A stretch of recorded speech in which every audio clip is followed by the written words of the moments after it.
எப்படி நடந்துச்சுன்னு தெரியல ப்ரோ, ஆனால் நடந்துருச்சு ப்ரோ அப்படின்னு சொன்ன நம்முடைய ருத்ராஜ் கெய்க்வாட் அவர்கள் 50 ரன் வித்தியாசத்தில் தாங்க தோற்றுருக்கோம். அதனால் எனக்கு ரொம்ப ஹாப்பி அப்படின்ற மாதிரி நிறைய விஷயங்கள் இன்னைக்கு பேசியிருக்காரு. என்ன ஆச்சுன்றது தெரியல இவருக்கு. பாய்ஸ் அண்ட் கேர்ள்ஸ் அண்ட் மேபிட் sky from Bala. CSK versus RCB மேட்ச்சில் வந்துட்டு பார்த்தீங்கன்னா நம்முடைய சிஎஸ்கே அணி நம்ம ஆர்சிபி கிட்ட வந்து தோற்று போயிருக்கிறாங்க.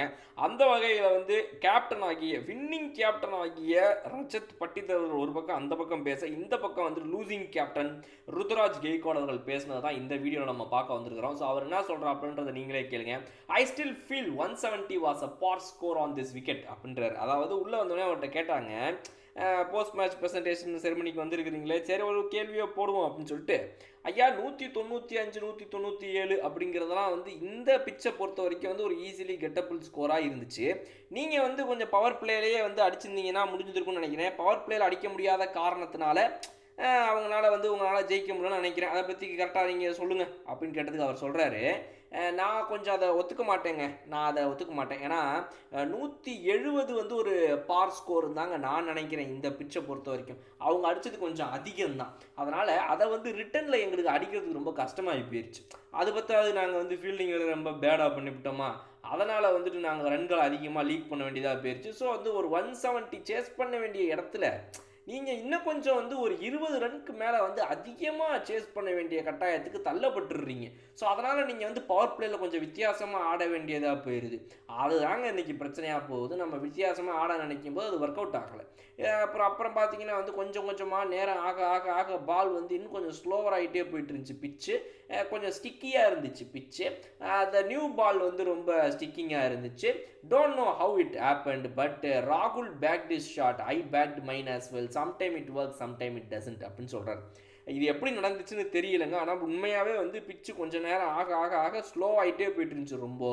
அது மட்டும் இல்லாமல் ராகுல் திரிபாத்தி அவருடைய ஷாட்டை பேக் பண்ணி சரி ஓகே அடிச்சிருவோம் அப்படின்னு நம்பிக்கையாக ஆடினாரு. ஒர்க் அவுட் ஆகலை. நானும் என்னுடைய ஷாட்டை நம்பிக்கையாக அடித்து ஆடினேன், ஒர்க் அவுட் ஆகலை. என்ன பண்ணுறது அப்படின்னு சொன்ன இவர் அடுத்ததாக என்ன சொல்கிறார் அப்படின்னா, தட் வாஸ் ஜஸ்ட் த திங்கிங்க. நம்ம வந்து என்ன பண்ணுறோம், ஓகே ரைட்டு, நம்ம வந்து ஒரு பார் ஸ்கோரை மைண்டில் வச்சுட்டு போகிறோம். பட் அவங்க ஒரு 20 ரன்கள் அதிகமாக அடிச்சிடுறாங்க. அதை விட நம்மளோட அப்புறம் நம்ம என்ன பண்ண வேண்டியது இருக்குது, அதுக்கேற்ற மாதிரி நம்மளும் இன்னும் அதிகமாக அடிக்க வேண்டியது இருக்குது. ஸோ அது ஒரு திங்கிங் தான். பட் இருந்தாலும் அதே நேரத்தில் நாங்கள் வந்து இன்றைக்கி பெரிய மார்ஜின்லாம் ஒன்றும் தோற்று போகல. அதை நீங்கள் நல்லா புரிஞ்சுக்கணும்.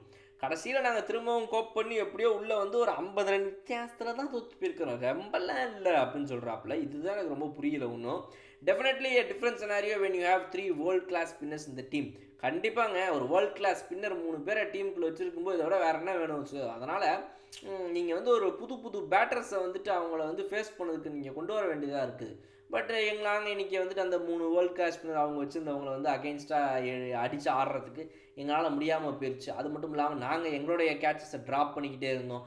பவுண்ட்ரிஸ் வேறு வந்துக்கிட்டே இருந்துச்சு அவங்களுக்கு. ஸோ அதனால் அந்த மொமெண்டம் வந்து நிற்காமல் கடைசி ஓவர் வரைக்கும் போய்கிட்டே இருந்துச்சு அவங்களுக்கு. இதுதாங்க விஷயம். ஸோ அதனால் இப்போ அடுத்த ஒரு ஃப்ளைட்டை பொறுத்த வரைக்கும் கவுஹாத்திக்கு இருக்குது. நாங்கள் அதுக்கு முன்னாடி நாங்கள் மென்டலி வந்து செட் ஆகணும். ஏரியாஸ் எங்கெங்கெல்லாம் இம்ப்ரூவ் பண்ணலாம் அப்படிங்கிறத வந்து டிஸ்கஸ் பண்ணணும். ஸோ இந்த ஃபீல்டிங் ஹேஸ் டு இம்ப்ரூவ்ங்க கண்டிப்பாக. ஏன்னா வந்துட்டு முக்கியமான கேட்சஸ்லாம் நம்ம விட்டுட்டு அப்புறம் அவங்க இவ்வளோ அடிச்சிட்டாங்க அவ்வளோ அடிச்சிட்டாங்க எப்படி நம்ம புலம்ப முடியும். ஸோ அதனால் நாங்கள் வந்து கம்பேக் கொடுத்தே ஆகணும். ஸ்ட்ராங்கராக ஃபீல்டிங்கில் இருந்தே ஆகணும் அப்படின்னு சொல்லி முடிச்சிட்டாப்புல இந்த வீடியோவை. உங்களுடைய கருத்தில் கமெண்ட் செக்ஷனில் சொல்லுங்கள். இன்னொரு சூப்பரான வீடியோ நான் வந்து பார்க்குறேன். Okay bye.